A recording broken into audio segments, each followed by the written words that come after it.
Bueno, buenos días. Señor les bendiga. Y hoy empezamos este estudio, otra rama de la teología sistemática que tiene que ver con angelología. Y aquí vamos a ver, bueno, este estudio lo vamos a hacer en dos partes, 2 fines de semana, porque el material que hay es un poquito más extenso que los anteriores. Y entonces vamos a hacerlo en 2 partes, ¿no? Bien, vamos a definir primero el término angelología, ¿no? Proviene del griego ángelos, que es ángel, o que significa mensajero. O sea, cuando hablamos del término ángel, tenemos que entender que es un mensajero. Y lología, pues en todas las anteriores siempre ha sido este término como anexo al previo, siempre es estudio, tratado, doctrina, ¿no? El nombre, ¿no? O sea, la doctrina sobre, entonces diríamos que angelología significa el estudio de los mensajeros o el estudio de los ángeles, ¿no? Es una rama que estudia el origen, la naturaleza, la clasificación y los ministerios de los ángeles. Tanto buenos como caídos, porque vamos a ver que hay tanto ángeles que están de parte de Dios como ángeles que están en contra de Dios, ¿no? Ahora, el fundamento bíblico sobre los ángeles es algo que es bíblico, está en la Biblia. Los ángeles en la Escritura aparecen alrededor de más de 250 veces en la Biblia. Hay unas 108 menciones en el Antiguo Testamento y unas 165 en el Nuevo, ¿no? Y vamos con un ejemplo en cada uno de los testamentos, ¿no? En el Antiguo Testamento vamos a leer el Salmo 103:20 que dice: bendecid a Jehová vosotros, sus ángeles poderosos en fortaleza, que ejecutáis su palabra. Allí inclusive se ve ya la connotación de que son mensajeros. ¿Por qué? Porque ejecutan la palabra de Dios, o sea, cumplen los designios de Dios, así que son mensajeros. O sea, ahí se puede ver que son, está vinculado el hecho de que son mensajeros, ¿no? Pero dice: bendecid a Jehová, vosotros sus ángeles. Y hay otra característica que está allí descrita, que es que son poderosos en fortaleza. Son seres espirituales, ya vamos a verlo, pero que tienen gran fortaleza, poder. O sea, están dotados de cierto poder, los ángeles. Ahora, en Hebreos 1:14 dice: no son, y está en interrogación, ¿no? Dice: no son todos los espíritus ministradores enviados para servicio a favor de los que serán herederos de la salvación. Aquí vemos que los ángeles cumplen una función de ministrar a los creyentes, o sea, de asistir a los creyentes, ¿no? Hay algunos en el mundo que dicen, bueno, que todos tenemos un ángel de la guarda. ¿Han oído eso? Los católicos, sobre todo, hablan de eso, pero más que ángeles de la guarda, es que son ministradores, como dice ahí en Hebreos, ministran la vida de los creyentes, y no estamos hablando de un ángel, sino que pueden haber varios ángeles al servicio de un solo creyente. Porque dicen ministradores enviados al servicio y al favor de los que son herederos de la salvación. O sea, está hablando de los hijos de Dios. Bien. Ahora, ¿cuál es la naturaleza de los ángeles? Aquí sí vamos a ver varias características características o funciones de los ángeles. Primero, son seres creados. O sea, tienen un comienzo, son eternos, pero tuvieron un principio. A diferencia de Dios, que es eterno, ¿verdad? Los ángeles fueron seres creados. Quiere decir que tuvieron un inicio. Un inicio, buenos días, un inicio como seres. Entonces son seres creados. Vamos a Colosenses 1:16 dice, porque en Él fueron creados todas las cosas. Aquí se está refiriendo a todas. Y habla de sean tronos, sean dominios, principados o potestades. Fueron creados antes que el hombre. Fíjense, aquí hay otra característica. Además de ser seres creados, es que fueron previos a la creación del ser humano. O sea, ellos fueron concebidos antes que el mismo hombre. Y hay un pasaje en Job que demuestra eso, y es cuando Job entra en, vamos a decirlo, en una especie de contienda espiritual con Dios, ¿no? De por qué le habían sucedido tantas cosas a él. Había perdido sus hijos, había perdido unos bienes, había perdido, ¿no? Y Dios, en esa contienda con Job, le respondió con ciertas interrogaciones a Job. Vamos a Job 38, 4 al 7. Dice, ¿dónde estabas tú cuando yo fundaba la tierra? Le pregunta Dios a Job. Házmelo saber si tienes inteligencia, le dice. ¿Quién ordenó sus medidas si lo sabes? ¿O quién extendió sobre ella cordel? O sea, ¿quién definió dimensiones, medidas, ¿no? De la tierra. ¿Sobre qué están fundadas sus bases? O sea, las bases de la tierra. ¿O quién puso su piedra angular? Cuando alababan, fíjate, que cuando Dios creó la tierra, inclusive, ellos ya estaban los ángeles, inclusive, ¿no? Porque dice, cuando alababan todas las estrellas del alba y se regocijaban todos los hijos de Dios. Ese término hijos de Dios está vinculado a los ángeles, ¿no? Tanto los ángeles de Dios como los ángeles caídos, que vamos a ver que hay una diferenciación, ¿no? De un grupo de ángeles que después pecaron contra Dios. Entonces, fueron creados y fueron creados antes de la creación misma, o sea, de lo que es el universo, de la tierra y del hombre. Ya estaban los ángeles, pero tuvieron un inicio también los ángeles. O sea, son seres creados, no es que son eternos, sin principio, pero sí son eternos, ¿no? Sabemos que son eternos, Dios les dio una eternidad, pero tuvieron un comienzo.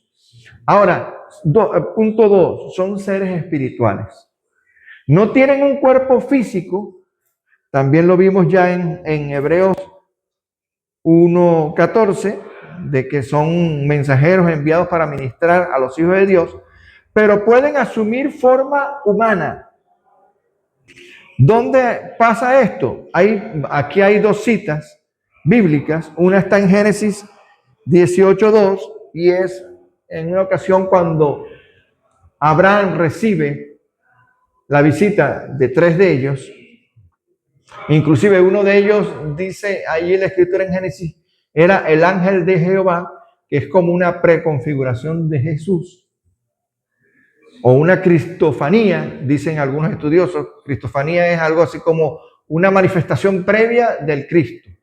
Porque Cristo está en la eternidad. O sea, estamos cayendo en terrenos de Trinidad y sabemos que el Padre, el Hijo y el Espíritu estaban desde siempre, son eternos. Y entonces esa aparición, uno de los 3 que se le aparecen a Abraham, se dice que era el ángel de Jehová acompañado de otros 2 ángeles, ¿no? Vamos al pasaje que dice, y alzó sus ojos y miró, ¿quién? Abraham. Y aquí 3 varones estaban junto a él, y cuando los vio, corrió a su encuentro desde la puerta de su tienda y se postró en tierra.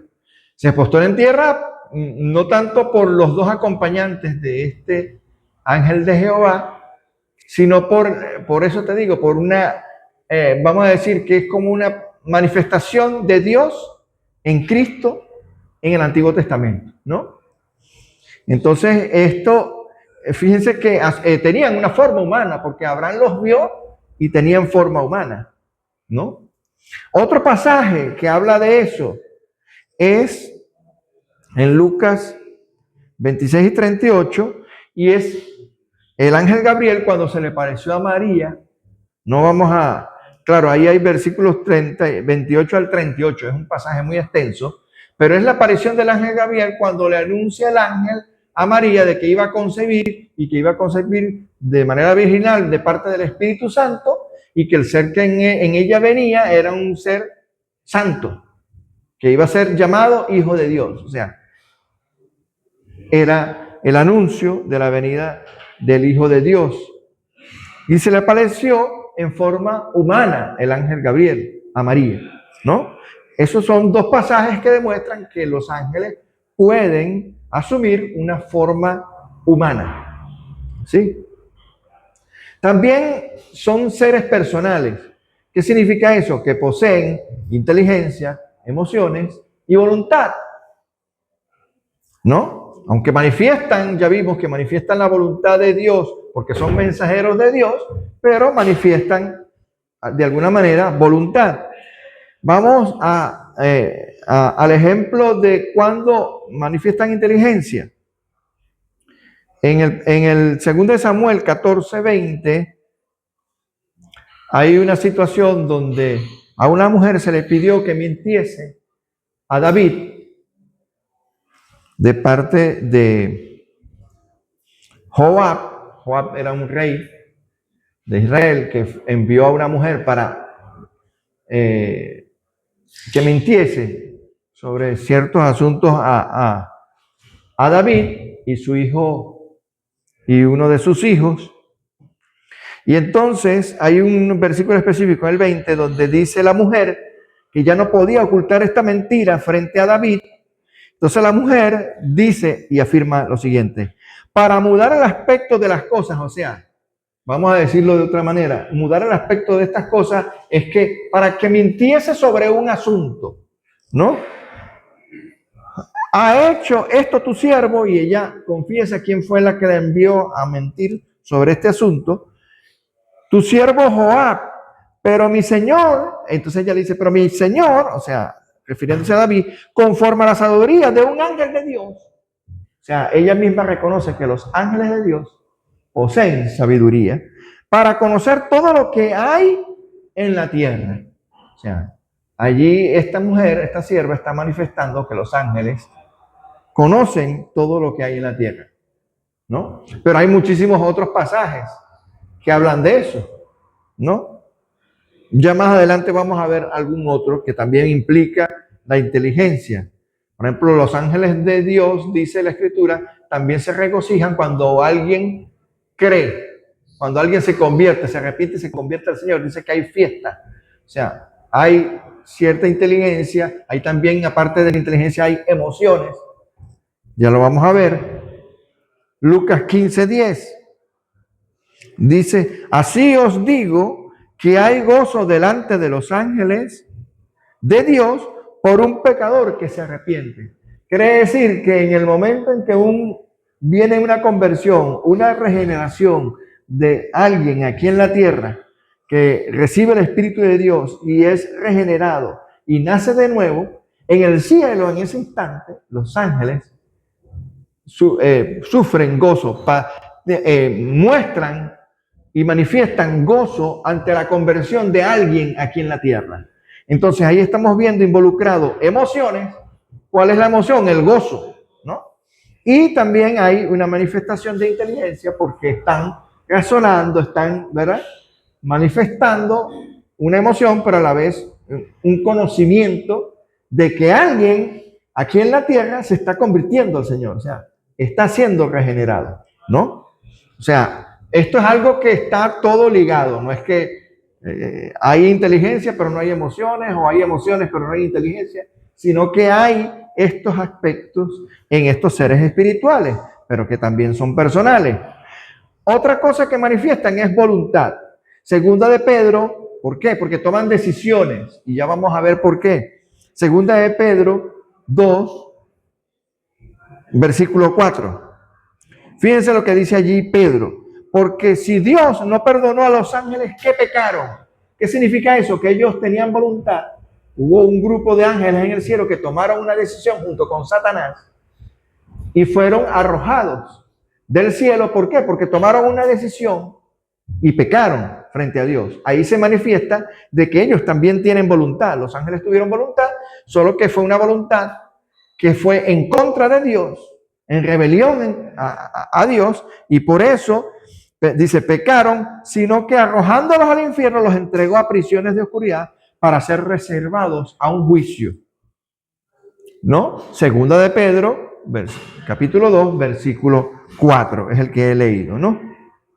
Entonces ahí podemos ver que los ángeles también tienen voluntad. Ya vimos, tienen inteligencia, tienen emociones y tienen voluntad. Todo esto vinculado, no están aislados, pero significa que son seres personales, son unas personas, estos ángeles. Ahora, son seres inmortales, como les dije, si bien tuvieron un inicio, una vez que fueron creados, son eternos. Igual que el ser humano, solo que el ser humano o va a estar en eternidad con Dios o va a estar en eternidad separado de Dios en el infierno, ¿sí? Pero una vez que fueron creados, manifiestan una eternidad. Sí, eso sí, tienen un principio. Ahora, son seres inmortales y sin género. No mueren ni se reproducen. Lucas 20, ahora del 35 al 36, vamos a leer. Dice allí en Lucas 20, 35 al 36, mas los que fueran retenidos por dignos de alcanzar aquel siglo, voy un momentico a ubicar el contexto de esto que voy a leer. Los escribas y fariseos quisieron tentar, y los saduceos, porque los saduceos no creían en la resurrección. Esta secta judía, los saduceos, a diferencia de los escribas y fariseos, que sí creían en la resurrección, los saduceos no creían en la resurrección. Entonces había ciertas creencias o ciertas costumbres en el pueblo judío. Y era que cuando una mujer enviudaba, había una tradición que un hermano del esposo podía tomar por esposa a la viuda para mantener el linaje, ¿no? Esa es una tradición judía. ¿Qué pasa? Que los saduceos abordan a Jesús para decir, bueno, si le ponen el ejemplo, si un hombre fallece y luego el hermano toma por esposa a la viuda, y luego inclusive este segundo hermano fallece y viene un tercer hermano y toma otra vez a la viuda por esposa, ¿de quién va a ser esposa esta mujer en el cielo si ha sido esposa de los tres hermanos? Y entonces es que ahora vamos a leer el pasaje. Jesús le responde con mucha sabiduría sobre esto, sobre una realidad espiritual. ¿Qué es cuál? Mas los que fueron tenidos por dignos de alcanzar aquel siglo, está hablando de los que han de ser salvos, ¿no? Y la resurrección de entre los muertos, o sea, los que van a ser resucitados, o sea, los creyentes que van a ser resucitados de entre los muertos, entonces les dice cuál es la condición de los santos o de los hijos de Dios. ¿Cuál es esa condición? Ni se casan ni se dan en casamiento. ¿Qué significa eso? Que nosotros aquí hoy nos damos en casamiento, pero una vez que resucitemos en el cielo no nos vamos a dar en casamiento. Y vamos a estar en una misma condición que los ángeles. ¿Se entiende eso? Y entonces es lo que Jesús está explicando aquí. Ni se casan ni se dan en casamiento porque no pueden ya más morir, igual que los ángeles, pues son iguales. Fíjense que Jesús ahí dice, porque son iguales a los ángeles. Quiere decir, primero, que no vamos a tener sexo, ni nos vamos a dar en casamiento una vez que estemos en la presencia del Señor, ¿no? Y son hijos de Dios al ser hijos de la resurrección, o sea, de aquellos que vamos a ver resurrección. ¿Quiénes vamos a ver resurrección? Tanto los hijos como los que no son hijos. Porque recuerden que el juicio del trono de Dios, que está en Apocalipsis, habla de que va a haber una resurrección, solo que esa resurrección es para presentarse ante el trono de Dios, y hay unos que van a ser arrojados al infierno y otros van a pasar a la presencia de Dios. ¿Sí? O sea, va a haber una segunda resurrección. Solo que algunos, después dice allí en Apocalipsis, y allí vendrá la segunda muerte. ¿Cuál es la segunda muerte? La separación definitiva de la presencia de Dios de aquellos que no aceptaron la verdad de Cristo. ¿Sí? ¿Se entiende eso? Bien. Pero lo importante aquí es que Jesús está dando ejemplo de que los ángeles, al igual que los hijos de Dios que van a ser resucitados, no vamos a estar ya más en casamiento. ¿Por qué? Porque no va a haber sexo. O sea, no hay matrimonio en el cielo, ¿no? Entonces él dice, así como los ángeles. O sea, él está equiparando los hijos de Dios ya con la condición de los ángeles en la condición en que se encuentran. O sea, ni tienen sexo ni se reproducen, ¿no? Y por eso dice, pues son iguales a los ángeles. Allí Jesús le da respuesta a los saduceos sobre esa situación que ellos le plantearon de quién iba a ser casado. Ahora, son seres morales y responsables, eso sí, al igual que nosotros los seres humanos. Somos seres morales y responsables de las decisiones o de la voluntad que ejecutamos. Tanto los ángeles, que también pecaron, fueron primeros. Cuando vimos la doctrina del pecado, ¿recuerdan? También hablamos de eso, de que primero el primer pecado que sucedió en el universo, primero fueron los que cometieron los ángeles y después el hombre en el huerto del Edén. Pero hubieron dos sucesos separados: los ángeles caídos que pecaron y se rebelaron contra Dios, y después el hombre, también un ser creado por Dios, que también pecó en el huerto del Edén, ¿no?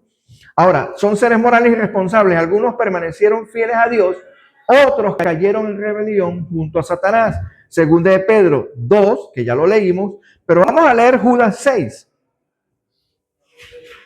Judas capítulo 6. Versículo 1, porque es uno solo. Capítulo 1, versículo 6. El único capítulo que tiene Judas. Ahora se me extravió aquí. A ver si no lo tengo aquí. Judas. Bueno, tengo que buscar la Biblia. Judas 6. Lo que pasa es que tengo los apuntes para ir más rápido y no estar buscando en la Biblia a cada capítulo. Pero bueno, vamos a Judas. El único capítulo, versículo 6. ¿Qué dice allí? Dice: y a los ángeles que no guardaron su dignidad. Otra cosa, tienen dignidad también, igual que el ser humano. Dignidad tiene que ver con moralidad, ¿no? Está vinculado a eso, por eso estamos hablando de que son seres morales y responsables, que no guardaron su dignidad, sino que abandonaron su propia morada, los ha guardado bajo oscuridad en prisiones eternas para el juicio del gran día. Algo que también se repite en segunda de Pedro, capítulo 2, versículo 4, que ya leímos, ¿cierto? Es lo mismo que citó Pedro, ¿no? Igual Judas. Bien, ahora vamos, Judas 6, ¿no? Entonces ya vemos que son seres morales y que son responsables de las decisiones que toman, aun cuando son mensajeros de Dios, pero no es que son unos robots que solamente llevan el mensaje de Dios, pero no tienen decisión propia, sino que ellos toman decisiones, son seres morales, ¿no? Ahora, clasificación de los ángeles. Hay ángeles comunes, que son mensajeros de Dios para comunicar su voluntad y ejecutar sus propósitos. Ya vimos en Hebreos 1:14, que allí dice que son ministradores de los hijos de Dios. También leímos eso, ¿no? Antes. Ahora, hay una clasificación que sí está descrita en la Biblia. Por ejemplo, hay unos llamados arcángeles, título que indica de alguna manera cierta autoridad o liderazgo angelical. Quiere decir que hay como ciertas jerarquías, así como las jerarquías militares, ¿no? Que hay generales, tenientes, rangos, ¿no? Dentro de los ángeles. Entonces vemos que hay algún arcángel explícitamente que se menciona, y uno de ellos es Miguel. El otro también que aparece con nombre es Gabriel. Vamos a Judas también, pero ahora versículo 9. Fíjense lo que dice Judas en el versículo 9. Pero cuando el arcángel Miguel contendía con el diablo, disputando por el cuerpo de Moisés, eso está en el Antiguo Testamento, de que Satanás quería el cuerpo de Moisés. ¿Para qué sería? Yo pienso que hacía al igual que la serpiente que se hizo en el desierto. ¿Recuerdan? Para que sanase, esa serpiente por un tiempo fue tomada también como un ídolo. Y Dios lo que quiso evitar fue que del cuerpo de Moisés se hiciera un ídolo. O sea, es lo que yo entiendo de la escritura, ¿no? Y yo creo que muchos pensamos así. Entonces Satanás quiso a lo mejor tomar el cuerpo de Moisés para de ello hacer un ídolo y que la gente en vez de seguir a Dios siguiese el cuerpo, qué sé yo, petrificado o momificado de Moisés para que le adorasen, ¿no? Entonces Judas hace eso, pero fíjense lo que dice. Disputando con él por el cuerpo de Moisés, no se atrevió a proferir juicio de maldición contra él.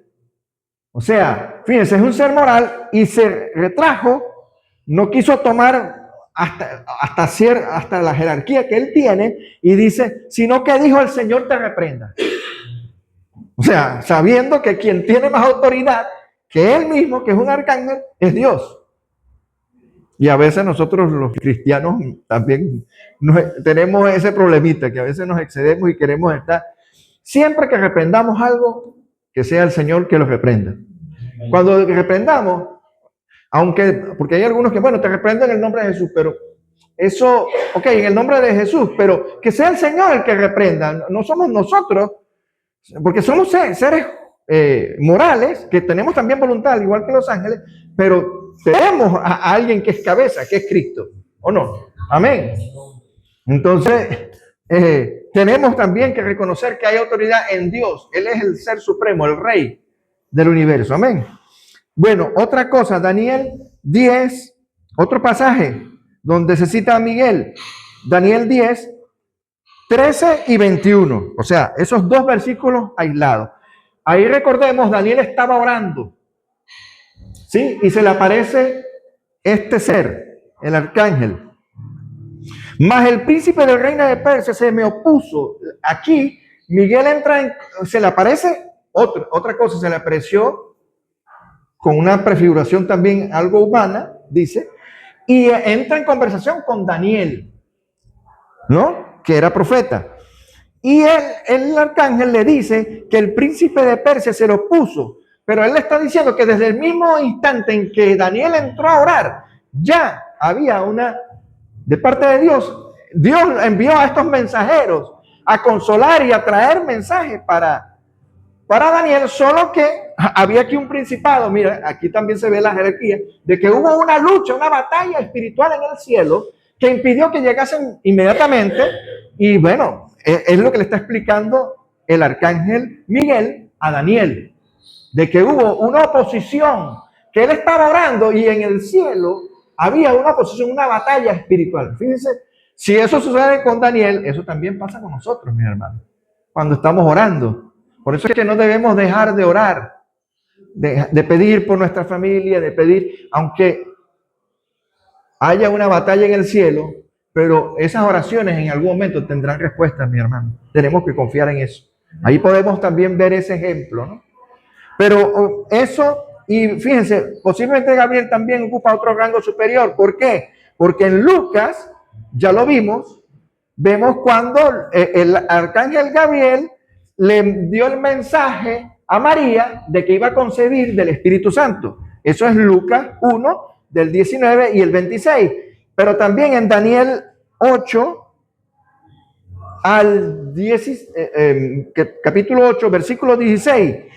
¿Qué dice allí? Voy a leer Daniel 8, 16. Y oí una voz de hombre entre las orillas del Ulai, un río, que gritó y dijo, Gabriel, enseña a este la visión. O sea, allí Daniel pudo percibir inclusive la voz ¿de quién? De Dios, diciéndole a un arcángel, mira, explícale la visión que él tuvo. La visión que tuvo, ¿quién? Daniel. Una visión que tuvo Daniel, y entonces Dios envió al arcángel Gabriel para que le discerniese y le describiese qué significaba la visión que había tenido Daniel. ¿Se ven allí? Eso por una parte, los arcángeles. Después están los serafines. Los serafines aparecen en Isaías 6:2. Estos que hacen, alaban la santidad de Dios. Es la visión que tiene Isaías, que dice, oye, como un ser con una boca tan inmunda tuvo el privilegio de ver cómo era la adoración de los serafines en el cielo, diciendo, santo, santo, santo es Jehová de los ejércitos. Que son los que alaban, o sea, estos tienen una función. Por eso se cree que también Satanás era de este tipo de perfil, un serafín. Ya vamos a ver por qué. Después, un serafín o un querubín, porque es como lo describe después de la escritura. Después dicen los querubines que guardan la gloria y la presencia de Dios. Eso descrito en Ezequiel 10, eso es completo el capítulo. Y Génesis 3:24, que es cuando una vez que Adán y Eva pecan, son expulsados del huerto del Edén. Y Dios colocó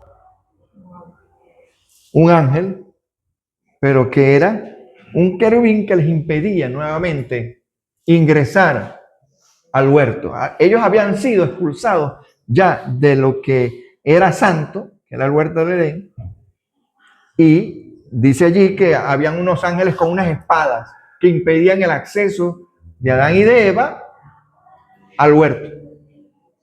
Sí, y sobre todo, para que no tuvieran acceso a qué, vamos a leerlo.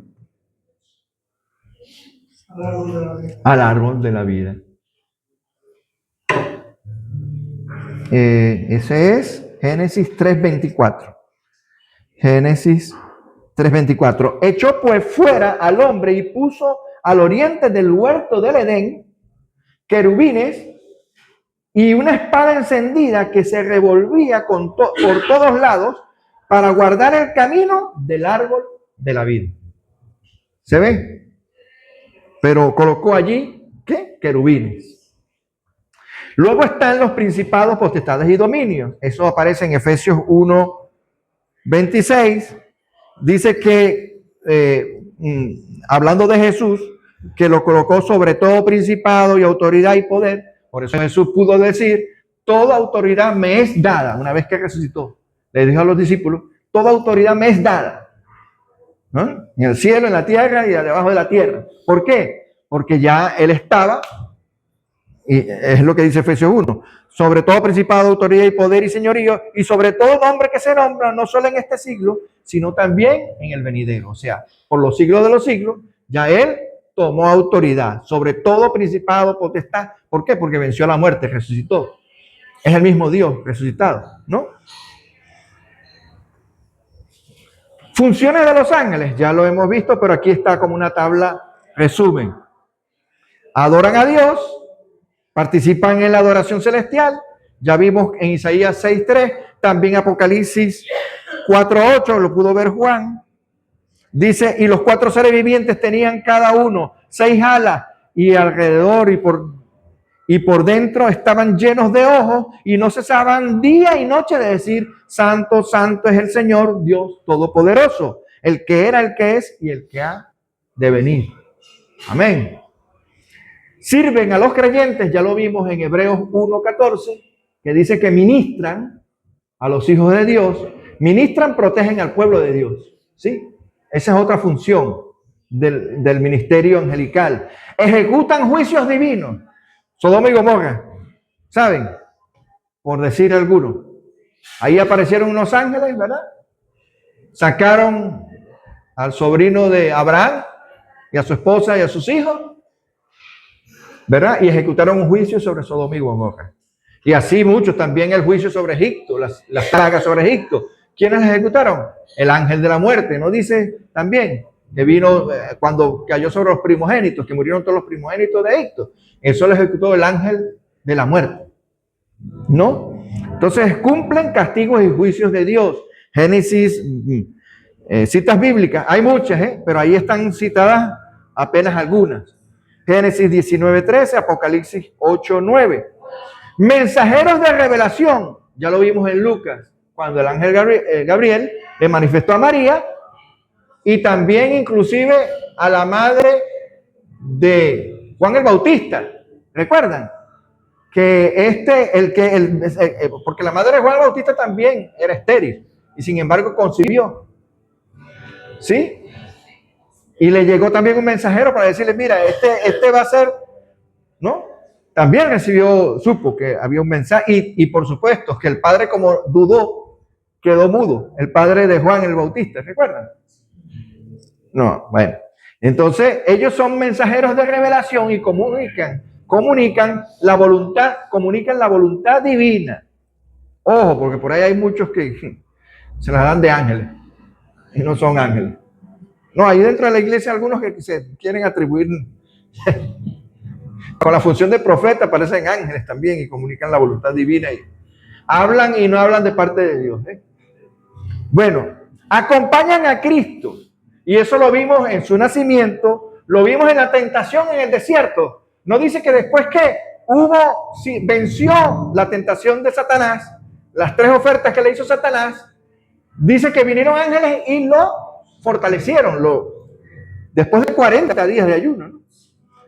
Y también en la resurrección, pero también en el huerto de Getsemaní, cuando sufrió, ¿verdad? Que luchó allí en oración con el Padre, oye, pasa de mí esta copa, ¿no? Pero dice que después vinieron unos ángeles y lo fortalecieron. Allí también vimos que entonces acompañaron a Cristo y recolectan a los escogidos. Eso aparece en Apocalipsis y Mateo también, porque Jesús lo expresó en Mateo 13, de que los ángeles son los que van a ejecutar el juicio final, donde van a tomar a los escogidos y a los que no sabemos lo que va a pasar, ¿no?